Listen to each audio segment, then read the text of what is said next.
सियावर रामचंद्र की जय। भारद्वाज मुनींच्या आश्रमामध्ये भरताची खरं तर एक प्रकारे परीक्षाच झाली आहे। त्याला तुझ्या मनात काही काळबेर तर नाही ना असं विचारल्या गेलंय। 2 वेळेला भरताला या प्रसंगाला सामोरं जावं लागलंय। एवढ्यावर भागणार नाहीये, आणखी एकदा जावं लागणार आहे।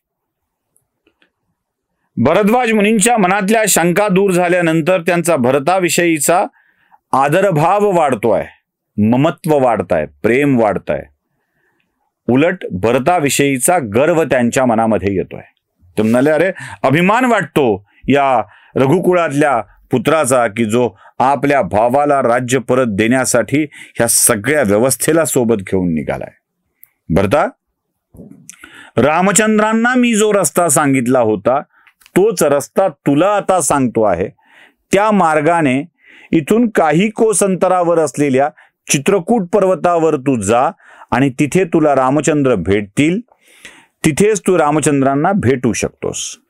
मग गंगा ओलांडलेली आहे, सूर्यपुत्री यमुना कशी ओलांडायची आहे, संगम स्थळावर कसं जायचं आहे, तिथल्या वटवृक्षालाचा पत्ता दिलाय, त्यानंतर कुठल्या कुठल्या झाडीच्या वनातून, त्या बांबूच्या वनातून कसं जायचं आहे आणि चित्रकूट पर्वत कसा आहे, हे सगळी माहिती ऋषी महाराजांनी भरताला सांगितलेली आहे। आता सकाळच्या वेळी भल्या सकाळी ऋषींचा आशीर्वाद घेऊन भरत सूर्यपुत्री यमुना पार करण्यासाठी निघालेला आहे आणि भरताचा प्रवास तिकडे आता होणार आहे।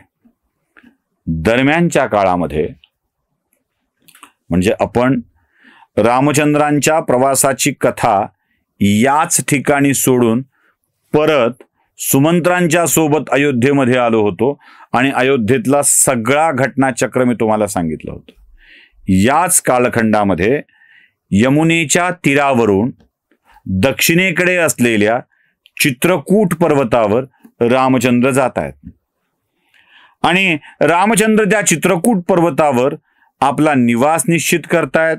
चित्रकूट पर्वताच्या सौंदर्याला सीतेला दाखवतायत, आपली व्यवस्था तिथे करून घेतायत, एक पर्णकुटी उभारली जाते, मंदाकिनीच्या त्या प्रवाहामध्ये तिथे ते वावरतायत। या सगळ्या ठिकाणी आपल्याला भेटलं पाहिजे की नाही, तिथे आपण गेलं पाहिजे। चित्रकूट पर्वतावरची मंदाकिनी पाहिली पाहिजे, तिथे गेलं पाहिजे। त्यामुळं चित्रकूट पर्वत काय आहे हे तुम्हाला आधी मंदाकिनीच्या प्रवासात करून दाखवतो। मंदाकिनीचा घाट खूप सुरेख आहे, दृश्य बघताय तुम्ही। मंदाकिनीचा घाट खूप सुरेख आहे। तिथे आता रेलचेल असते माणसांची, भाविकांची। ज्या प्रवाहात माता सीतेने स्नान केलंय, जिथे जल आचमन केलंय, सूर्याला रामचंद्रांनी अर्घ्य दिलंय, त्या प्रवाहात सगळेच हे वावरत आहेत आणि त्याच मंदाकिनीत आपला एक प्रवास आपण छोटासा बोटीतून करूया। चला।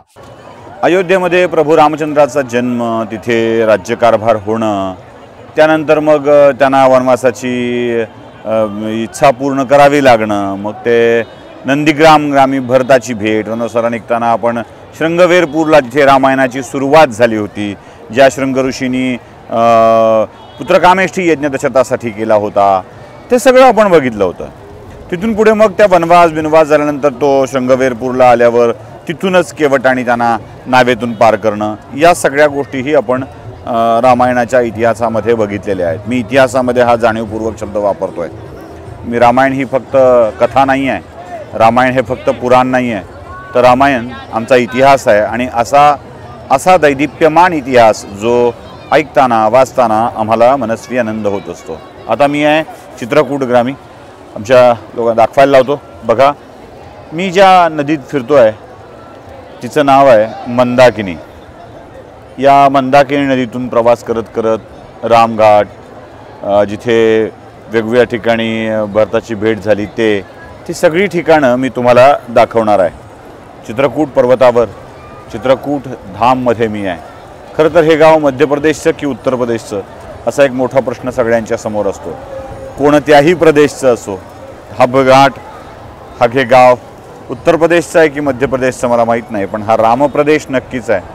कारण प्रभू रामचंद्रांनी इथेच दीर्घकाळ आपल्या वनवासाच्या काळामध्ये वास्तव्य केलेलं होतं। या मंदाकिनी नदीतून फिरताना एक मनस्वी आनंद होतोय की याच मंदाकिनीच्या तीरावर प्रभू रामचंद्रांनी आपलं वास्तव्य केलं असेल, याच खळखळ वाहणाऱ्या जलप्रपातामध्ये कधी काळी माता सीतेने स्नान केलं असेल, कदाचित हाच जलप्रपात त्यांची तहान भागविण्यासाठी कारणीभूत ठरला असेल, याच ठिकाणी त्यांचं वास्तव्य, याच ठिकाणी भरताची झालेली भेट म्हणजे आपला भाऊ जिथे आला ते हेच ते ठिकाण पाहिलं.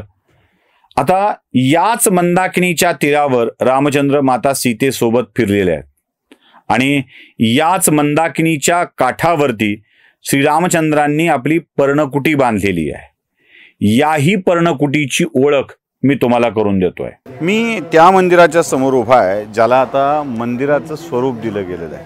म्हणजे खूप मोठं बांधकाम सुद्धा झालंय आणि या मंदिराच्या खालच्या बाजूला वाहते ती मंदाकिनी नदी. हे मंदिर कशाचं आहे कल्पना आहे तुम्हाला? त्या तिथे लिहिले बघा, त्या प्राचीन पर्णकुटी मंदिर, श्रीराम मंदिर. आता हे जे आपण बघतोय हे काय आहे तर हे मंदिर आहे ज्यातल्या मूर्ती दर्शनही मी तुम्हाला घडवतोय. ते मंदिर आहे प्रभू रामचंद्राचं. प्रभू रामचंद्र ज्या वेळेला वनवासाला अयोध्येवरून निघाले होते, प्रयागराजच्या तिथून गंगा पार करून ते इकडं आले आणि चित्रकूट पर्वतावर त्यांचा निवास होऊ लागला. तर याच ठिकाणी श्रद्धा आहे की पर्णकुटी बांधून प्रभू रामचंद्र राहत होते. पुढे या श्रद्धा अनेकांनी पाळल्या गेलेल्या आहेत. म्हणजे खाली एक मंदिर आहे जिथे याच्या माझ्या समोर, मी जिथे आता मंदिराकडे पाठ करून आहे तर माझ्या समोर एक मंदिर आहे. ते मंदिर म्हणजे गुफा आहे ती आणि ती तुलसीदासांची गुफा आहे. तर या ठिकाणीच प्रभू रामचंद्रांचं दीर्घकाळ वास्तव्य होतं, जिथं पर्णकुटी बांधून प्रभू रामचंद्र राहत होते. त्याच्या पुढेही आणखी एक मंदिर आहे ते म्हणजे भरताचं, जिथे भरत भेट झालेली होती. खळखळ वाहणारी मंदाकिनी नदी, मागे विस्तीर्ण चित्रकूट पर्वत आणि वनवासामध्ये ऋषीमुनींच्या सानिध्यामध्ये माता सीतेसोबत प्रभू रामचंद्र राहत होते. हा जो प्रवास आहे तो इथून पुढे सुरू होतो, तो पुढे नाशिककडे जातो. पण या काळात बऱ्याचशा घटना घडलेल्या आहेत. त्या घटना देखील आपल्याला विसरून चालणार नाही, कारण चित्रकूट हे प्रभू रामचंद्राच्या वनवासाच्या एकूण काळातलं असं ठिकाण जिथे खूप महत्त्वपूर्ण घटना घडलेल्या आहेत. म्हणजे प्रयागराज सोडून इथं आल्यानंतर साधारण 150-200 किलोमीटरचं अंतर आहे. त्यावेळेला कदाचित जास्त अंतर लागलं असेल. तर त्या काळातल्या या महत्त्वाच्या घटना घडल्यात. त्याच्यामध्ये भरताची भेट होणं ही सगळ्यात महत्त्वाची गोष्ट आहे. जिथून चरणपादुका घेऊन भरतानी प्रभू रामचंद्राला सोडून परत गेले. पण एक विलक्षण समाधान, विलक्षण ऊर्जा अशी मिळते की इथे रामचंद्रांचं वास्तव्य होतं, तिथे राहिले होते. या माझ्यासोबत तुम्हाला मी ती मंदिर पण दाखवतो ज्याचं एक विलक्षण महत्त्व आहे. या तुम्ही हे जे मंदिराचा कळस बघता आहात, तिथे मंदिर आहे याचं संत तुलसीदास महाराजांचं, ज्यांनी रामायण खूप सुरेख पद्धतीने लिहिलं. आणि तुम्हाला इथून पुढे मंदाकिनीचा घाटसुद्धा दिसेल. तो अधिक स्पष्ट दिसण्यासाठी पुढे भरतभेटीचं मंदिर पण आहे, त्याचा कळस पण तुम्हाला मी दाखवतो. त्या तिथे तुम्हाला दिसते ते लाल रंगातलं, जिथे भरताची भेट झाली होती. साधारणतः एक 300-400 फूट अंतरावरच्या या सगळ्या गोष्टी आहेत. हे पर्णकुटीचं मंदिर जे विस्तीर्ण आता बांधलेलं आहे, खूप छान बांधलेलं आहे. पण प्रभू रामचंद्रांचा वावर मात्र इथे होता. हीच गोष्ट आमच्यासाठी खूप आनंददायी आहे. रामचंद्रांचं वास्तव्य असं चित्रकूट पर्वतावर चालू आहे आणि याच वेळी भरतही तिकडून निघालाय. अजून बरंच काही घडणार आहे, ते बघूया पुढच्या भागामध्ये.